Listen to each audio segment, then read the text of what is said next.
Evo dakle, zanima me kako je nastala ideja da organizujete Dan lubenice i šta vas je zapravo motivisalo da napravite jedan ovakav događaj za građane? Pa ovako, prije svega da počastimo naše sugrađane što svakodnevno obavljaju kupovinu našu zelenari, a i Dan lubenice. Zašto ga ne obilježiti ovako tople dane? Da se malo osvježimo, družimo, nagradne igre razne će biti, tako da jedva čekam. Kakve nagradne igre? Nagradna igra ko će prije pojesti krišku lubenice, ko će pogoditi određenu težinu lubenice i ko će prije donijeti lubenicu s mjesta na mjesto. Upravo to, ove godine pripremili ste dakle nekoliko zanimljivih sadržaja za posjetitelje, upravo ste i kazali dakle takmičenje u pogađanju težine lubenice, degustacija, selfie kutak.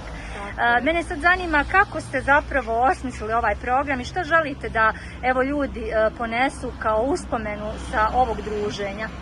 Pa prije svega želim da se lijepo družimo. Rekla sam na početku da počastimo svoje sugrađane besplatnom lubenicom, a zaboravila sam također napomenuti, glavna nagradna igra je naš selfie kutak. Ko napravi najbolju, najluđu fotografiju osvaja 100 konvertibilnih maraka. O, pa divno. Poseban dio događaja namijenjen je i najmlađima, dakle šta ste pripremili za djecu i koliko vam je dakle važno, ako smijem tako reći, da ovakvi događaji zapravo budu mjesto okupljanja cijelih porodica? Pa jako mi je važno. Mene motivišu djeca, volim njihov osmijeh, njihovu radost, uvijek smo tu, a nagrade su medalje koje su spremne, razne tombole koje će dobiti izvlačenjem i besplatna lubenica. Da, i za kraj, dakle, Dan lubenice traje od 17 do 21, dakle, ono što me zanima, kakvu zapravo atmosferu želite napraviti, šta je ono zbog čega biste voljeli evo da ljudi dođu i provedu upravo ovdje vrijeme zajedno?